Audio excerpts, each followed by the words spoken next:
अस्सलामुअलैकुम ख़वातीन व हज़रात, मैं सेहत में आपका खैर मकदम है। आज के इस प्रोग्राम में हम एक और अहम मुद्दे पर बात करने जा रहे हैं, वो है शदीद मर्ज़ यानी क्रॉनिक इलनेस। शदीद मर्ज़ किसी एक बीमारी का नाम नहीं, बल्कि इसमें वो सभी सेहत से जुड़े हालात आते हैं जो एक लंबे अरसे तक चलते रहते हैं। दरअसल क्रॉनिक लफ्ज़ बना है क्रोनोस से, इसका मतलब है टाइम या वक्त।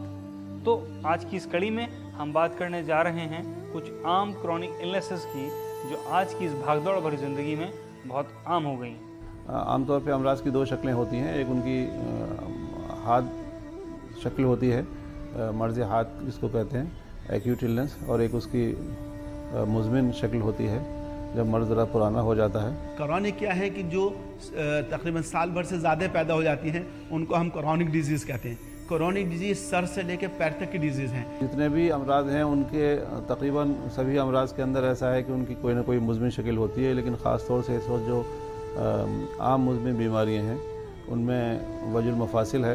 वजुल मफासिल एक ऐसी बीमारी है जो किसी एक स्टेज के ऊपर चलने फिरने में और इंसान की हरकत के अंदर रुकावट पैदा कर देती है। तो फिर किसी कोई एक स्टेज ऐसी भी आती है कि आदमी फिर साहिब फराश हो जाता है, बिस्तर के ऊपर पड़ जाता है। मेरे यहाँ घुटनों में दर्द था, इतना दर्द था कि मैं चल नहीं सकता था। मैं जीना उतरने 6 महीने नहीं उतरा।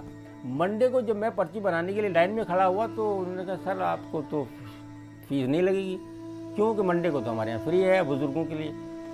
तो वो 2 रुपये भी खर्च नहीं हुए, वो पर्ची बन गई। डॉक्टर साहब को दिखाया, डॉक्टर साहब ने तेल दिया मुझे, थोड़ा सा बचा हुआ अभी भी है, कुछ माजून वगैरह दिए खाने के लिए। मुझे तो कोई एलोपैथिक का ट्रीटमेंट मैंने तो अभी तक लिया नहीं, 2 साल हो गए। और अल्लाह का शुक्र है मैं आराम से नमाज़ पढ़ने जा रहा हूँ, सारे काम कर रहा हूँ उसी से। मेरे घुटनों में दर्द है। हम दादरी गए थे, वहाँ इलाज ही कराने गए थे, लेकिन वहाँ से कोई फ़ायदा नहीं हुआ। अब इसलिए हमने वहाँ का यहाँ का नाम सुना, विवेका कॉलेज का। मैं कहा चलो अब देख लेते हैं, पहली बार हम आए हैं। ऑस्टियोपोरोसिस भी आजकल बहुत कॉमन है, खासकर एल्डरली पर्सनस में 60-70% के बाद बहुत देखने में आता।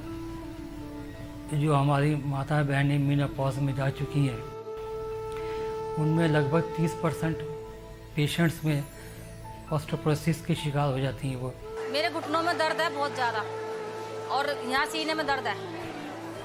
तो इसकी मेरे को किसी ने बताया यहाँ आओ, यहाँ आराम मिलेगा। मेरे को 15 दिन से दवाई दी थी इन्होंने, 15 दिन आज हो गए पूरे, और दोबारा दिखाने आई। 19-20 नज़र आया कुछ, तो मैं कहा सबने कहा कि इसका देर में आराम आएगा, तुम खाते रहो। हार्ट के ब्लॉकेज के भी केसेस आते हैं, लेकिन एक ख़ास रेशो तक हम उन केसेस को लेते हैं। मिसाल के तौर पर ब्लॉकेज के केसेस में 50-60% तक के केसेस को हम दवाओं से ठीक करने की कोशिश करते हैं, और बहुत से केसेस ऐसे हैं जो जिनको उससे फ़ायदा हुआ, फिर उनको सर्जरी से वो महफूज हो गए। दूसरी किस्म के मरीज़ हमारे पास हाइपरटेंशन के आते हैं। ऐसे पेशेंट हमारे पास हाइपरटेंशन के आते हैं। जब हम उनसे मालूम करते हैं आप कितने साल से इलाज करा रहे हैं, कोई कहता है मैं 5 साल से, कोई 10 साल से, 15 साल से। और वो जो दवाई लेते हैं जिसको हाइपोटेंसिव ड्रग्स कहते हैं, वो ड्रग्स बहुत सारे साइड इफ़ेक्ट भी पैदा करती हैं। और साइड इफ़ेक्ट्स पैदा होने की वजह से खातों से मर्दों के अंदर इम्पोटेंसी पैदा होती है। फैटी लिवर भी बहुत कॉमन डिजीज़ पर होती जा रही है। तकरीबन 32% या 30-32% पेशेंट्स पर फैटी लिवर के इस पर शिकार हैं। नॉर्मली लीवर में फैट तो पाई ही जाती है, लेकिन अगर 10% से ज़्यादा अगर लेवल फैट का लीवर में मौजूद है तो वो फिर फैटी लीवर में शुमार किया जाता है। यानी मान लीजिए अगर किसी लीवर का वेट या कलेजी का वेट 400 ग्राम है तो उसमें 40 ग्राम से ज़्यादा फैट नहीं होनी चाहिए। एसिडिटी गैस बहुत बनती है, पेट में बहुत तकलीफ़ रहती है, मुझे भूख नहीं लगती है थी, बहुत परेशानी रहती थी। मैं डॉक्टर दवा लेती थी तो मेरे लीवर पे फैक्ट्स है, इस वजह से वो नुकसान देती है। पर यहाँ की दवा से मुझे बहुत आराम मिलता है, बहुत रिलीफ मुझे है, और बहुत अच्छी दवा यहाँ की है। काफ़ी टाइम से मैं यहाँ पे इलाज करा रही हूँ। जॉन्डिस के मरीज़ हमारे पास आते हैं। जॉन्डिस के मरीज़ों में हम देखा कि जो सीरम बिलिरुबिन बढ़ा होता है, SGPT, SGO2, जिसको पीलिया कहते हैं, वो पीलिया के मरीज़ों का बहुत अच्छा इलाज किया जाता है। और तकरीबन जितना पीलिया होता है, अगर ज़्यादा हो तो ज़्यादा वक्त लगता है, वरना कम पीलिया यानी तकरीबन उसमें से 25 से 30% 1 हफ्ते के अंदर मरीज़ ठीक हो जाता है। मुझे ये परेशानी पीलिया की, पीला पेशाब आता 1-1.5 महीने से, न भूख लगती। यूनानी दवाइयाँ और भी इलाज हुए हमारे यहाँ के संभल के, 10-20 मरीज सही होकर गए, उन्होंने बताया मुझे, मैं यहाँ पे आया हूँ। भूख में कुछ सुकून है, भूख बिल्कुल न लग रही थी मुझे, अब लग रही है कुछ। वो पेशाब बिल्कुल कोको कोला जैसा आ गया था, काला, तो पीला हो गया, कभी सफ़ेद डाल लगा, कभी पीला। सुकून है। बुखार आया था, पीलिया बना, पेशाब में जलन थी, कमजोरी बहुत थी, भूख न लगी थी। तो इलाज कराने से ज़्यादा फ़ायदा यहाँ पर थोड़े दिनों में ही हो गया। आज पूरी दुनिया में डायबिटीज़ एक महामारी का रूप ले चुकी है।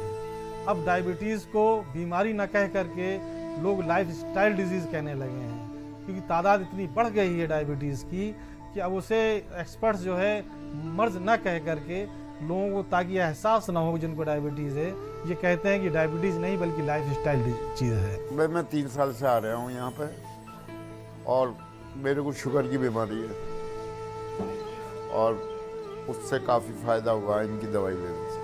मैंने काफ़ी इलाज करवाया, इधर इधर दुनिया भर के पैसे महंगे से महंगे इलाज कराए, लेकिन कोई फ़ायदा नहीं हुआ। अब मैं यहाँ से दवाई ले रहा हूँ। भाई टेंशन मेरे को, बड़े बच्चा बीमार हो गया, उसको किडनी की परेशानी है, उसकी वजह से ही ये बीमारी बढ़ती रही। मेरे को परेशानी से शुगर बढ़ती है। जो तनाव है हमारी ज़िंदगियों में, हर इंसान अपनी ज़िंदगी पे दूसरों को देख करके चाहता है कि मेरी भी लाइफ इस तरह लेविश लाइफ हो जाए, जिसकी वजह से हर वक्त टेंशन में रहता है। टेंशन में रहने की वजह से डायबिटीज़ हो रही है। तो अगर 80% वो लोग हैं जिनके वालिदैन को डायबिटीज़ थी, उनके बच्चों को डायबिटीज़ हो रही है, लेकिन 20% वो लोग भी हैं कि जिनको सिर्फ तनाव की वजह से और खाने पीने में सही ग़िज़ा न मिलने की वजह से डायबिटीज़ हो रही है। मेरे पहले मतलब शुगर नहीं था, अब शुगर की भी दवा चल रही है, पैर के दर्द की भी, एलर्जी भी है। पहले मैंने बहुत दवाई खाई, आराम नहीं पड़ा। यहाँ तो मेरा आराम है।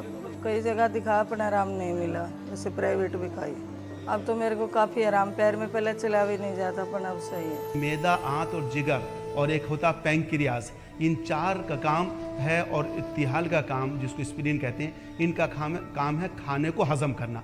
जब इनमें से कोई एक उज़ू या कई उज़ू कमज़ोर पड़ जाते हैं तो उसकी वजह से खाना पूरी तरह से हजम नहीं होता। जब पूरी तरह से खाना मैदे के अंदर हजम नहीं होता तो वो मैदे से नीचे आंतों में नहीं जा पाता। तो जितनी देर मैदे के अंदर खाना ठहरना चाहिए, जब वो बारीक हजम नहीं हो पाता तो उससे ज़्यादा देर लगती है। ज़्यादा देर लगने की वजह से वो इंसान महसूस करने लगता है कि मेरे मैदे के अंदर भारीपन है। सूए मिजाज जिगर और सूए मिजाज कुल्लिया की वजह से डायबिटीज़ होती है।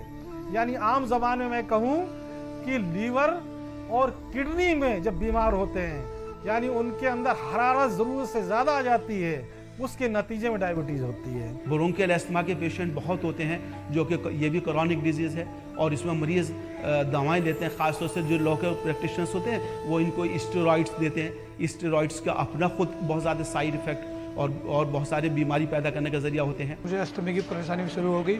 जब भी मौसम चेंज होता था मुझे बड़ी तकलीफ होती थी, इसलिए मैंने काफ़ी इलाज कराया, पंत में, अरविंद में, सब जगह। मुझे कोई रिस्पॉन्स नहीं मिला। किसी ने मुझे बताया कि यूनानी में इलाज करने से असर मिलेगा। मैंने यहाँ कंटिन्यू इलाज कराया, मुझे काफ़ी फ़र्क है यहाँ पर, और इस वजह से मैं कंटिन्यू दवाई लेता हूँ यहाँ पर। प्लस मुझे दवाइयों के पैसे भी देने नहीं पड़ते, जो मुझे मुफ्त मिलती हैं दवाइयाँ, और मुझे इससे काफ़ी आराम है। इसी तरह से जो बैक्टीरियल डिजीज़ है उनमें ट्यूबरकुलोसिस के बारे में, जो एक बड़ी कॉमन सी बीमारी है हिंदुस्तान के अंदर, और हिंदुस्तान उन चंद मुल्कों में है जिनमें टीबी सबसे ज़्यादा कॉमन है। हमारे पास मरीज़ आते हैं ख़ासतौर से गैस के मरीज़, कहते हैं साहब मुझे गैस ज़्यादा बनता है, पेट में खाने के बाद मेरे भारीपन हो जाता और मुझे कब्ज़ रहता। तो ऐसे मरीज़ हमारे पास दूर दूर से आते हैं कि साहब उसकी वजह से उनके सर में दर्द, तनाव, काम करने में दिल नहीं लगता, बेचैनी और परेशानी रहती है। मेरे तेज़ाब ज़्यादा बनता है, गैस ज़्यादा बनती है, हड्डियों में भी दर्द होता है, और कुछ ना कुछ ऐसी परेशानी होती रहती है, पर बेचैनी सी लगी रहती है। तो मुझे किसी ने बताया कि आप वहाँ जाइए दिव्या कॉलेज में, और वहाँ अच्छी दवाई मिलती है। तो इसके ना पैर सूज जाते हैं, इसके गैस बनती है और हुचकी लगती है, और इसके ना पैर वैर सब सूजन आ जाती है, चलने फिरने से भी भूख भी नहीं लगती इसे, और हुचकी लगती है तो ना सांस नहीं जुड़ता, हाथ पैर में बुखार भी चढ़ता है, इसे ज़्यादा नजला बहुत हो गया। मेरे दिमाग में बहुत दर्द उठता था, तो उसी की दवाई ली, मुझे आराम बताता रही कि पेट में वो गैस के लिए कुछ आराम है। मेरे पेट में दर्द रहता है, पेशाब कम आता है रुक रुक के, कभी तो 5-6 महीने से हुई मैंने बाहर भी दवा खाई, उससे फ़ायदा नहीं हुआ। अब यहाँ पे आया हूँ, 8 रोज हो गए, दवा भी दी है, दवा खा रहा हूँ, कुछ फ़ायदा है। आजकल के तनाव भरे माहौल में जो खाल की बीमारियाँ, स्किन की बीमारियाँ हैं, वो बहुत ज़्यादा लोगों को हो रही हैं और एक ख़ास उसका असर जो है लोगों की आम जिंदगी पर भी पड़ रहा है। मिसाल के तौर पर जब स्ट्रेस होगा, जो जहनी तनाव होगा, तो लोग प्रॉपर सो नहीं पाते हैं। डाइजेस्टिव सिस्टम इंसान का जो हाजमा है, मैदे की कमज़ोरी की वजह से वो ख़राब हो जाता है। नेचुरली उसका असर इंसान के फेस पे भी आता है। बर्स है, विटलिगो है, ये वो अमराज मुज़मिना हैं जो आमतौर पे इस वक्त पाए जाते हैं। इसमें जो पेशेंट जो कंप्लेन लेकर आता है वो वाइट पैचेस जिसको सफ़ेद दाग बोलते हैं, वो कंप्लेन लेकर आता है बॉडी में। अब अलग अलग तरह के पेशेंट के आते हैं, किसी को फेस पे है, किसी के हाथों में है, किसी को सेमेंटल होता है, मतलब किसी को यूनिलेटर, किसी को एक तरफा होता है, किसी को दो तरफा होता है, किसी बॉडी में होते हैं, किसी को थोड़े छोटे मोटे दाग होते हैं। हर तरह के पेशेंट हमारे पास यहाँ आते हैं। मेरे ये वाइट पैचेस हो रहे हैं हाथ पे है, पैरों में है, ये मेरे को 10-11 साल से हैं। घर पे मेरे को थोड़ा सा तनाव रहता था, मैं हाथ भी अपने छुपा के रखता था, जो मेरे को जहाँ बोलता था मैं वहीं चला जाया करता था, जाता रहता था। फिर एटलीस्ट एक मेरी भाभी हैं, डॉक्टर हैं एम्स में, उन्होंने मेरे को बोला तो यूनानी ट्राई कर। तो फिर मैं यूनानी के लिए, फिर मेरे को पता चला कि यहाँ पर है, यहाँ पर उन्होंने ही मेरे को बताया था कि यहाँ पर जाने के लिए। मैं यहाँ पर आया हूँ तो मेरी 3-4 महीने से दवाई, 4-5 महीने से दवाई चल रही थी। शुरू के 1-2 महीने मेरे को कोई फ़र्क नहीं लगा यहाँ पर। मैंने उनसे बोला कि मैडम कोई रेस्पॉन्स नहीं आ रहा, तो उन्होंने बोला कि आप हमारे यहाँ कोर्स है एक, उसको आप करें, 1 महीना आप इसमें यहाँ पे एडमिट होना पड़ेगा आपको, उसमें काढ़ा पिलाएंगे आपको, और ये जो दवाई मतलब लगाने की है वो सुबह में जब एटलीस्ट जब सूरज वगैरह निकलता है, सुबह की अल्ट्रावायलेट किरणें वो लगती हैं, वो लगानी दवाई ज़्यादा ज़रूरी है। आप 1 महीना यहाँ पे रुकिए तो शायद आपको रेस्पॉन्स अच्छा है। तो मैं अभी कुछ दिन से हूँ, मेरे को लग रहा है यहाँ से पहले जो मेरे पैचेस वाइट थे ये थोड़े से रेडिशपन पे आ रहे हैं, रेडिश हो रहे हैं, कुछ बीच बीच में स्पॉट भी दिख रहा है, कोई नया आया तो यहाँ पे आके मेरे को लग रहा है कि मैं शायद मैं ठीक हो जाऊँ। हमारे पास फालिज के मरीज़ आते हैं, और फालिज के जो मरीज़ आते हैं ये बीमारी जो है बलगमी बीमारी समझी जाती है, यानी कि इसके अंदर बलगम का मिजाज जो ख़राब हो जाता है। कुछ बीमारी ऐसी होती है जो बहुत क्रॉनिक होती है, उनके लिए हम मुंजिजे सौदा देते। इसी तरह से हम दम के लिए भी मौत दिलाते, दम देते। अब फालिज का मरीज़ हमारे पास आ गया तो सबसे पहले हम उसे मुंजिजे बलगम दवाई देंगे। अब दिमाग जो है वो अपने नॉर्मल तौर पे फंक्शन करेगा, और फालिज की जो बीमारी है या फालिज उसकी वजह से जो हाथ पैरों में लकवा हो गया, ये हाथ पैर जो बेकार हो गए हैं, काम नहीं कर रही, या सुनपन उसके अंदर हो जाता है, ये धीरे धीरे वापस आने लगता है। इन्हें गिर गया, इन्हें बहुत डेंजर था। इन्हें 2 साल बहुत इलाज करे यहाँ वहाँ सभी अलग जगह वाणी इलाज से, यहाँ यूनानी हॉस्पिटल को ले कराए, इलाज सब अच्छा हुआ इसका। इन्हें चलने फिरने के काबिल का बनिया, कषाया देते थे, हलवा, तेल, मालिश, एक्सरसाइज, स्टीम सब देते थे इधर। पहले ये बोल भी नहीं सकता था, यहाँ आए बाद में दवाएँ दिए ना बात करने के वास्ते, वो कुट को देने में बातचीत करता है, सभी चलता फिरता नहीं था ये, इसको चलने फिरने की दवा दिए, चलता फिरता है। खाना भी पहले नहीं खाता था, यहाँ आए बाद में अच्छा खाना खाता है, यूनानी हॉस्पिटल में आए बाद में सब अच्छा ये करता। अब पहली जबान नहीं थे यहाँ ना नो दवा नर्स डॉक्टर, जब से ठीक हो गए, पहले चलने सकता हमारा मेरा भाई पकड़े चलना अपरवाने। दुनिया में आज तेज़ी से बढ़ती लाइफस्टाइल डिजीज़ेज़ हमारी खुद की लापरवाही का ही नतीजा है। चाहे ये बीमारियाँ छूत की ना भी हों, मगर इलाज करने वालों की नज़र में ये बीमारियाँ एक बड़ी ललकार बनकर सामने आई हैं। आइए जानते हैं इन बीमारियों के होने की कुछ आम वजहों के बारे में। ऐसा है आजकल जो है हर आदमी बिजी है, हर आदमी परेशान है, कुछ तो रोजी से परेशान है, कुछ टेंशन काम से परेशान है, कुछ हर वक्त आदमी बिजी रहता है, तब उसकी वजह से वो चाहता है उसे कुछ ज़हनी सुकून हो। हम लोग रात में काम करते हैं और दिन में सोते हैं। जिन चीज़ों को खाना नहीं चाहिए, जिनकी ममानियत है, उन चीज़ों को हम खा रहे हैं। इसी तरह से बहुत ऐसी बुराइयां हैं वो हमारी ज़िंदगी में शामिल हो गई हैं, जिनको फ़ी ज़माना लोग उसको समझते हैं कि यही आज का कल्चर है, और इसी से बहुत सारी बीमारी हो रही है। उस ज़हनी सुकून के लिए वो ड्रग्स इस्तेमाल करने लगा है, हर किस्म की चीज़ें इस्तेमाल करने लगा है। मार्केट में जितनी चीज़ें आजकल आ रही हैं वो बहुत ख़तरनाक हैं। ख़ास तौर से वाइन है, शराब है और टोबैको है, और वो सारी वो जो हमारे यहाँ नशे की चीज़ें इस्तेमाल होती हैं, ड्रग्स एडिक्शन है, ये सारी चीज़ें लीवर को मुतासिर करती हैं। बच्चों में ज़्यादातर चॉकलेट्स का इस्तेमाल होता है, ये भी लीवर को अफेक्टेड करता है। आजकल होता क्या है, दिन भर आदमी खाता रहता है, पहला खाना पचता नहीं है, दूसरा खाता रहता है, तो ये और डाइट में क्या रात्रि को खाना है, क्या नहीं खाना, इस पर भी लोग हम तवज्जो नहीं देते हैं। किस ऋतु में क्या खाना है, क्या नहीं खाना, उस पर भी नहीं ध्यान नहीं देते हैं।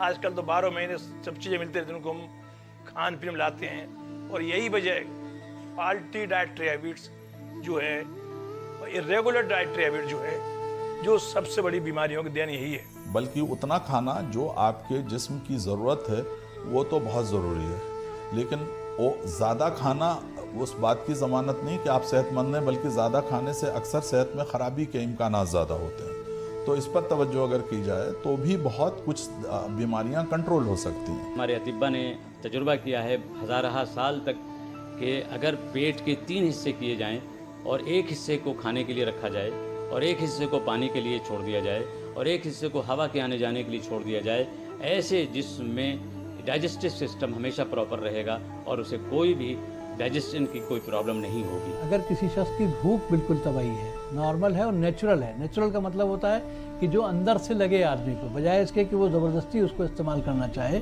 कि वक्त हो गया मुझे खाना खा लेना चाहिए।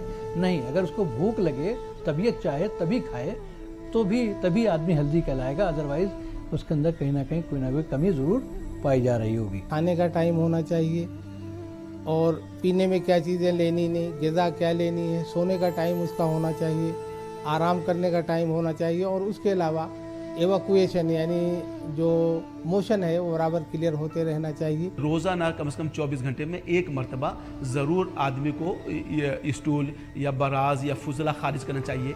अगर वो नहीं जाता है तो उसकी वजह से कॉन्स्टिपेशन से गैसेस पैदा हो जाती हैं। गैसेस पैदा होने की वजह से दिमाग के अंदर दर्द, तनाव और पूरे बदन के अंदर बेचैनी रहता है, जोड़ों में दर्द होने लगता है। तिब में इसीलिए कहा गया है कि पेट जो है ये उम्मुल अमराज है, यानी मर्ज़ों की माँ है ये। इसीलिए जिन लोगों के पेट ज़्यादा बाहर निकले रहते हैं वो ज़्यादा अमराज में मुब्तला रहते हैं बनस्बत उनके कि जिन लोगों के पेट अंदरूनी जानिब होते हैं वो अपने आप को ज़्यादा सेहतमंद महसूस करते हैं। कि आज आदमी भाग दौड़ में मालूम हुआ अभी सुबह को खा लिया उसने, रात के 12 बजे खा रहा है, उसको टाइम ही नहीं, न खाने का कोई टाइम है न सोने का कोई टाइम है और इसके अलावा भी वो टाइम नहीं निकाल पाता, हर वक्त उसी में लगा हुआ, पढ़ाई में, लिखाई में, रिसर्च में, बिजनेस में, इसमें उसमें।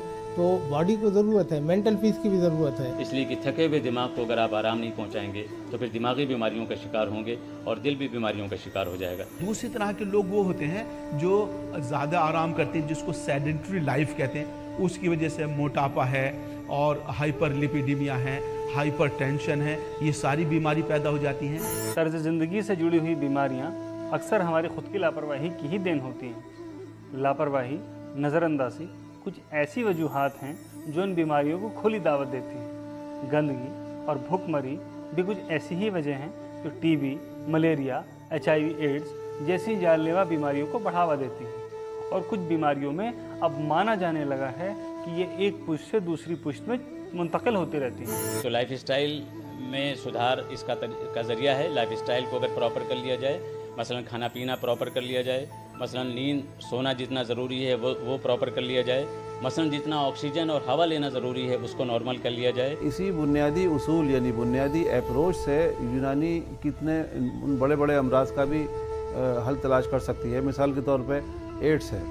एड्स की जो बुनियादी माहियत है वो ये है कि जिस्म का जो उनकी इम्यूनिटी है वो कम हो जाती है। भले से अभी तक हम ये नहीं कह सकते कि हमारे पास कोई ऐसी दवा है जिससे कि HIV वायरस किल हो जाता है, लेकिन हाँ ये ज़रूर कहा जा सकता है कि हम जिस्म की क़ुव्वत मुदाफ़ियत को, जिस्म की इम्यूनिटी को यानी मनाअत को इस दर्जे में बढ़ा दें जिसकी वजह से जिस्म में रहने के बावजूद एड्स का जो ऑर्गेनिज़म है वो ऑर्गेनिज़म जिस्म की क़ुव्वत मुदाफ़ियत को कम न कर सके। ये अप्रोच यूनानी के अंदर है। अगर ख़ानदानी मर्ज़ है तो उनको भी ज़रूरत है बचने की खाने पीने में। एक तो ज़हनी तनाव से बचना चाहिए, खुश रहना चाहिए। जो स्ट्रेस है अगर आदमी उसको अपना कम रखे, भरपूर नींद से सोए और कायदे से अपना खाना और मैदे को, अपने मिजाज को और मैदे को सही रखे, तो मैं समझती हूँ बहुत सारी जो खाल की बीमारी हैं उनसे आदमी बच सकता है।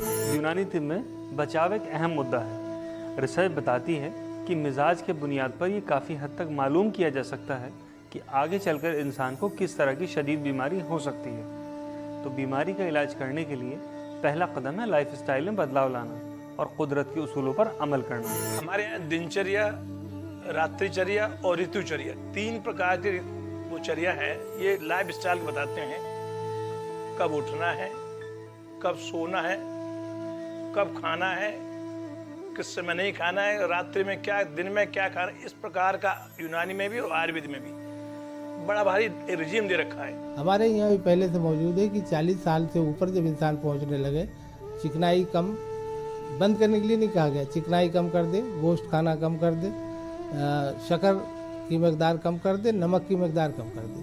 ये चीज़ें अगर हो जाती हैं तो 40 से लेकर 60 साल तक आप बड़े आराम से अपनी लाइफ गुजार सकते हैं। इसी को आज के दौर में कहा जाता है कि लाइफ स्टाइल चेंज कर दीजिए। आदमी को मुकम्मल नींद, आरामदेह नींद आनी चाहिए। अगर वो देर में सोता है, जल्दी या देर में जागता है, नींद ज़्यादा हो जाती है, नींद कम हो जाती है, तो यकीनन उसके बदन पर उसके असरात मुरतब होंगे। जिस्म को ज़्यादा राहत देना भी बीमारी का सबब बनता है और जिस्म से ज़्यादा काम लेना भी बीमारी का सबब बनता है। इसलिए तिब्ब यूनानी में तमाम इंसानों को इस बात की तालीम दी जाती है कि वो इस बात को सीखें कि हमें कितनी देर आराम करना चाहिए और कितनी देर काम करना चाहिए, ताकि हमारी सेहत बाकी रहे और बीमारी से बच सके। मॉर्निंग वॉक को मस्ट कर लेना चाहिए, जिम वगैरह ज्वाइन करना चाहिए, या जो भी तरीका वो हो सकता है वो अपने जिस्म को मुतहर्रिक करने के लिए, जिस्म को गर्म रखने के लिए वो रियाजतें और वो मशक़ें उनको करना चाहिए, ताकि नींद और बेदारी का जो रेशो है वो मुतदिल हो जाए। बहुत बुनियादी बात मैं आप लोगों से कहना चाहता हूँ, वो ये है कि इंसान की ज़िंदगी में सबसे सिंपल लाइफ सबसे खूबसूरत होती है और सेहत के लिए सबसे ज़रूरी होती है। हमारे लिए कुदरत ने जो तोहफ़ा दिया है सेहत का, इसको पूरी तरह से इसको अपने जो कुदरती माहौल है उसमें जीने का मज़ा लें, तभी बेहतर होगा। तो ये लाइफ स्टाइल जो है, ये हमारे तर्ज़ ज़िंदगी है, इसको ज़रूर बदलना चाहिए और नेचर के ऐन मुताबिक करना चाहिए। तो देखा आपने, खान पान के तरीक़ों में आए बदलाव, कसरत की कमी, बढ़ते तनाव और नशे के इस्तेमाल की वजह से बहुत सी लाइफ स्टाइल डिजीज़ आज आम होती जा रही हैं। वक्त रहते अपनी रोज़मर्रा की ज़िंदगी में बदलाव लाने से बहुत सी बीमारियों से बचा जा सकता है। अगले एपिसोड में हम बात करेंगे घरेलू नुस्खों की, यानी होम रेमेडीज़ की। तो आप सभी के लंबे और सेहतमंद ज़िंदगी की दुआ करते हुए मैं आपसे विदा लेता हूँ। फिर मिलेंगे। खुदा हाफ़िज़। Thanks for watching. For more information, visit www.raficure.com or contact us on 9555166000. Don't forget to like the video. Another video? Share this video with your network and someone might also be benefited.